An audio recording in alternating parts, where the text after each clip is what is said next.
नमस्कार साथियों, स्वागत है आपके अपने YouTube चैनल में। आज की इस वीडियो में हम हिंदी कहानी भाग 3 लेकर आए हैं।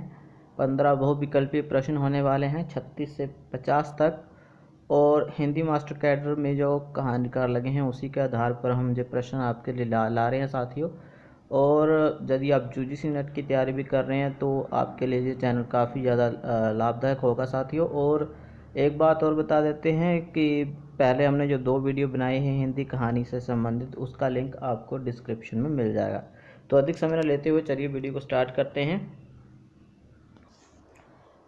तो साथियों, हम 36वें प्रश्न पर पहुंच चुके हैं। 35 प्रश्न पहले हल कर चुके हैं हम। तो 36वां प्रश्न है, प्रेमचंद की कहानी नमक का दरोगा। जहां पर नामक प्रिंट हो गया है तो नमक जहां पर आना है, ठीक है साथियों। तो आ की मात्रा नहीं है, तो ये देख लीजिएगा थोड़ा। नमक का दरोगा जो कहानी है प्रेमचंद जी की, उनके पात्र कौन से हैं? निम्नलिखित विकल्पों में से हल्कू, मुन्नी, जबरा, बंशीधर, अलोपीदीन, झूरी, हीरा मोती या माधव घीसू। तो साथी दूसरा विकल्प सही है, बंशीधर अलोपीदीन। ठीक है साथियों, ये काफ़ी अच्छी कहानी मानी जाती है प्रेमचंद की, तो इसको भी आप जरूर पढ़ लीजिएगा। अगला प्रश्न है हमारा, कमलेश्वर की कहानी भटके हुए लोग का विषय क्या है? पंचायत का महत्व बताया गया है इसमें, बाल मानसिकता को उजागर किया गया है, भारत पाकिस्तान विभाजन पृष्ठभूमि शरणार्थियों की दशा इसमें है, जब बांग्लादेश के जन्म पर आधारित है। तो ऑप्शन जो विकल्प सही है साथियों, तीसरा विकल्प बिल्कुल सही है यहाँ पर। ठीक है, अगले प्रश्न पर चलते हैं हम। 38वें प्रश्न पर पहुंच चुके हैं। सुदर्शन का पहला कहानी संग्रह कौन सा है? तो विकल्प हैं सुप्रभात, सुदर्शन सुधा, पुष्पलता या तीर्थ यात्रा। तो साथियों तीसरा विकल्प जहाँ पर बिल्कुल सही है। तो इनका जो कहानी संग्रह जो प्रकाशित हुआ वो 1918 या 19 के बीच माना जाता है। थोड़ा सा मतभेद विद्वानों में है। ठीक है, तो ये आप सन भी आप याद कर लीजिए, समय वर्ष जो है याद कर लीजिएगा। अभी हमारे पास 39वां प्रश्न है साथियों, ये भी काफ़ी इंपॉर्टेंट है, देख लेते हैं। कृष्णा सोबती की कहानी बादलों के घेरे का विषय क्या है? क्या विषय है इसका? तो देख लेते हैं विकल्प पढ़कर। एक आंचलिक कहानी, प्रेम का त्रिकोणीय चित्र है, देश विभाजन की कथा है, बाल मानसिकता पर आधारित कथा है साथियों। तो सही ऑप्शन आपको बता दूं, बादलों के घेरे कहानी में, हालांकि ये कहानी संग्रह है, ठीक है, इसमें अलग अलग प्रकार की कहानी, लेकिन जो बादलों के घेरे कहानी संग्रह के अंदर जो बादलों के घेरे कहानी है उसका जो विषय है वो है प्रेम का त्रिकोणीय चित्र। ओके, अभी हम बादलों के घेरे कहानी के पात्रों के ऊपर भी चर्चा कर लेते हैं। 3 मुख्य पात्र हैं इसके। ठीक है, तो 40वां प्रश्न है हमारे संग, बादलों के घेरे कहानी का पात्र कौन सा नहीं है चारों में से नीचे? पहला ईशान, दूसरा रवि, तीसरा मन्नो या चौथा मीरा। साथियों पहला ऑप्शन ईशान, जे उनकी लंबी कहानी, और कई लोग उस लंबी कहानी को उपन्यास भी कहते हैं, समय सरगम। ठीक है, उसमें एक पात्र है ईशान, मुख्य पात्र है समय सरगम, लंबी कहानी या उपन्यास भी उसको कहा जाता है। तो वो अलग रचना का पात्र है जे ईशान। तो रवि, मन्नो और मीरा जे बादलों के घेरे कहानी के ही पात्र हैं। ठीक है साथियों, समय सरगम जो कि उपन्यास भी माना जाता है कृष्णा सोबती का, आपको बता दो साथियों उसमें जो महिला मुख्य नायक हैं, नायिका हैं, वो है अरण्या। ठीक है, अगले प्रश्न पर चलते हैं साथियों। तो ये भी काफ़ी इम्पोर्टेंट ये परिभाषा है जहाँ पर साथियों। ठीक है, परिभाषा पढ़ लेते हैं। कहानी के संबंध में किसी विद्वान ने परिभाषा दी है, देख लेते हैं इसके बारे में। कहानी कोष्टक में दिया है गल्प, मतलब गल्प भी कहा जाता है इसको, गल्प। कहानी गल्प एक रचना है जिसमें जीवन के किसी एक अंग या किसी एक मनोभाव को प्रभावित करना ही लेखक का उद्देश्य रहता है। दोबारा से पढ़ देते हैं। कहानी एक रचना है जिसमें जीवन के किसी अंग या किसी एक मनोभाव को प्रभावित करना ही जीवन का उद्देश्य है। तो इसमें जो पूछा गया है कि कहानी के संबंध में जो परिभाषा किस विद्वान की है, तो साथियों ऑप्शन है ये अज्ञेय, प्रेमचंद, जयशंकर प्रसाद या श्याम सुंदर दास।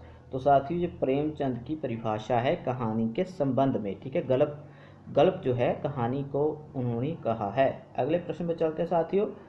कहानी के कितने तत्व माने जाते हैं, कितने तत्व माने जाते हैं? ये तो आप +2 से ही यदि आपने कहानी को अच्छी तरह से पढ़ा हो, उपन्यास को अच्छी तरह से पढ़ा हो, तो तत्वों के बारे में प्रश्न हमेशा आते ही हैं कि इस कहानी के बारे में समीक्षा या तत्व बताएं, लिखिए, है ना, क्या क्या है तत्व। तो साथियों आपको बता दूं, ऑप्शन में हमारे पास 4, 5, 6, 7 ऑप्शन है। तो 7 ऑप्शन मतलब चौथे विकल्प जो है उसमें 7 लिखा है। तो साथियों कितने तत्व हैं कहानी के? 6। ठीक है, 6 मुख्य तत्व माने जाते हैं। तो कौन कौन से पे विचार कर लेते हैं साथियों हम। ठीक है, तो तत्व के बारे में मैं लेकर आया हूँ, ये देख लीजिए आप। पहले कथानक आता है 1 नंबर पर, ठीक है। दूसरे नंबर पर पात्र और चित्रण माने जाते हैं, ओके। फिर तीसरे नंबर पर आ जाते हैं संवाद, जिसे कथोपकथन भी कहा जाता है, डायलॉग वगैरह। चौथे नंबर पर आ जाता है देश काल और वातावरण, ठीक है। और 5वें नंबर पर आता है भाषा शैली। और हमारा 6ठे नंबर पर आ जाएगा उद्देश्य, कहानी का उद्देश्य क्या है। कोई भी कहानी हो उसका उद्देश्य तो कोई ना कोई होता ही है, ठीक है। अभी हमारे पास प्रश्न 43वां प्रश्न है साथी, 43 अंक पर पहुंच चुके हैं हम। कहानी के प्रथम तत्व कथानक में कितनी अवस्थाएं मानी गई हैं? वेरी वेरी इंपॉर्टेंट प्रश्न साथियों, जे पेपर में आने वाले प्रश्न हैं, जे आपको कहीं और नहीं मिलेंगे, ठीक है। बहुत ज़्यादा संक्षिप्त तौर पर आपके लिए प्रश्न लाया हूँ, आपकी तैयारी भी इसी के साथ बन रही है। कहानी के प्रथम तत्व कथानक, ठीक है, कथानक है पहला दे रहा, और में कितनी अवस्थाएं मानी गई हैं? 4, 5, 6, 7, मतलब कि किस प्रकार कथानक शुरू से लेकर निष्कर्ष तक या उपसंहार तक पहुंचता है। तो कितने अवस्थाएं हैं कथानक में? 4, 5, 6, 7। तो साथियों 5 अवस्थाएं हैं, ठीक है। कौन कौन सी अवस्थाएं हैं वो अगले प्रश्न में आएगा अभी, ठीक है। ये प्रश्न भी हम इसी के अंडर ही कर रहे हैं, देख लीजिए साथियों, बहुत इंपॉर्टेंट प्रश्न है ये। थोड़ा बड़ा कर लेते हैं, आपको समझ में आना चाहिए, ओके। अभी 44 में, 44 नहीं होता 44 होता है वैसे हिंदी में साथियों, उच्चारण मैंने गलत कर दिया। कहानी के तत्व कथानक की अवस्थाओं का सही आरोही क्रम कौन सा है?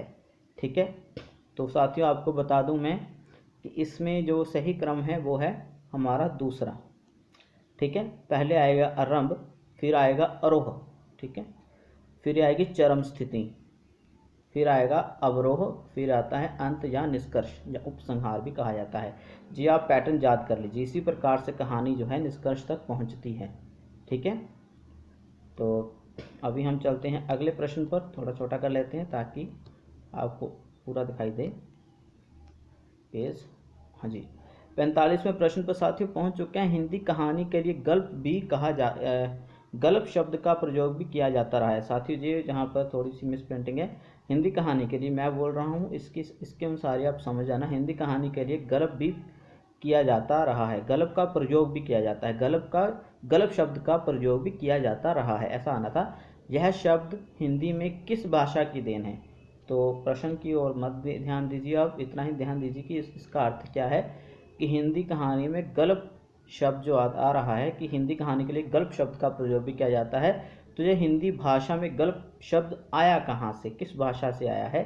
तो यह भी इम्पोर्टेंट साथी हो जाता है। तो ऑप्शन पढ़ लेते हैं, गुजराती भाषा से, कन्नड़, बांग्ला या मैथिली भाषा। तो साथियों बांग्ला भाषा से हिंदी में ये शब्द आया है, ठीक है। तो इसको भी आप लिख लीजिए। आगे है हमारे पास जनेंद्र कुमार की कहानियाँ किस विचारधारा के अधीन आती हैं? ठीक है, किस विचारधारा के अधीन आती है देख लेते हैं। सामाजिक कहानियाँ हैं, समाज से संबंधित हैं, गांधीवादी तो थे थोड़े बहुत वे, सामाजिक कहानी, गांधीवादी कहानी, मनोविश्लेषणवादी या आंचलिक कहानी। तो साथियों आपको बता दूं कि उनके उपन्यास, उनके नाटक, जो 3 नाटक उनके मिलते हैं, कुछ उपन्यास उनके माफ़ करिएगा, उनके नाटक तो नहीं, उपन्यास बहुत ज़्यादा मिलते हैं, ठीक है। तो और कहानियाँ मिलती हैं, और जीवनी भी उन्होंने लिखी है अकाल पुरुष गांधी के नाम से, महात्मा गांधी की। तो मनोविश्लेषणात्मक यह कहानीकार हुए हैं साथियों, ठीक है। इनकी सभी रचनाएं मनोविश्लेषणवादी थीं, ओके। तो हम चलते हैं अभी अगले प्रश्न पर।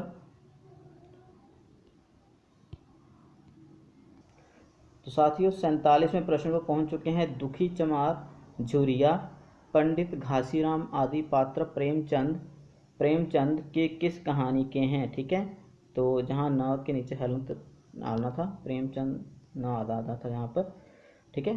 तो किस कहानी के हैं ये पात्र? दुखी चमार, झुरिया और पंडित घासीराम। ऑप्शन सुजान भक्त, सदगति, नशा, बड़े घर की बेटी। साथियों सदगति जो दूसरा ऑप्शन है बिल्कुल सही है। आगे 48वां प्रश्न है, कमलेश्वर कहानीकार की पहली कहानी कौन सी है?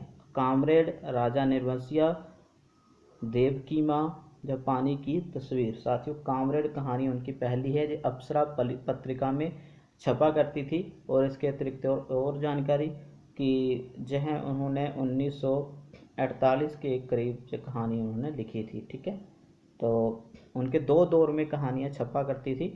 ठीक है, 2 दौर थे उनके, वो भी हम अगले किसी को वीडियो में लाएंगे आपके लिए, उन 2 दौरों के बारे में भी आपको समझाएंगे। साथियों आगे हम चलते हैं 49वें प्रश्न पर। ये देख लेते हैं, जगपति, चंदा और बच्चन सिंह आदि पात्र कमलेश्वर की किस कहानी के हैं? मुर्दों की दुनिया, कस्बे का आदमी, राजा निर्वंशिया या खोई हुई दिशाएं। तो साथियों राजा निर्वंशिया के ये पात्र हैं। ठीक है, लिख लीजिएगा। अभी हम चलते हैं इस वीडियो के अंतिम प्रश्न के ऊपर। ये प्रश्न भी काफ़ी बार पेपरों में पूछा जाता रहा है, हिंदी कहानी आंदोलनों का सही क्रम कौन सा है? वेरी वेरी इंपॉर्टेंट प्रश्न है साथियों। तो साथियों आपको बता दूं दूसरा ऑप्शन यहाँ पे बिल्कुल सही ऑप्शन है। ठीक है, पहले नई कहानी आई, फिर अकहानी, फिर सचेतन कहानी, फिर समांतर कहानी और फिर सक्रिय कहानी। साथियों हमने इसके ऊपर पहले भी वीडियो बनाई है, आपको कहानी को लेकर हम प्लेलिस्ट बना देंगे, उसमें आप वीडियो बहुत सारी खोज लेना। ठीक है, हमने एक एक आंदोलन के बारे में समझाया हुआ है, उसकी जानकारी भी आपको हम डिस्क्रिप्शन में दे देंगे और प्लेलिस्ट भी बन जाएगी थोड़े ही दिन में। ठीक है, तो अगर आपने इन कहानी आंदोलनों के बारे में अच्छी तरह से समझना है तो हमारी उस वीडियो को आप ज़रूर देख लेना। तो आज की इस वीडियो में साथियों इतना ही, मिलते हैं अगली वीडियो में।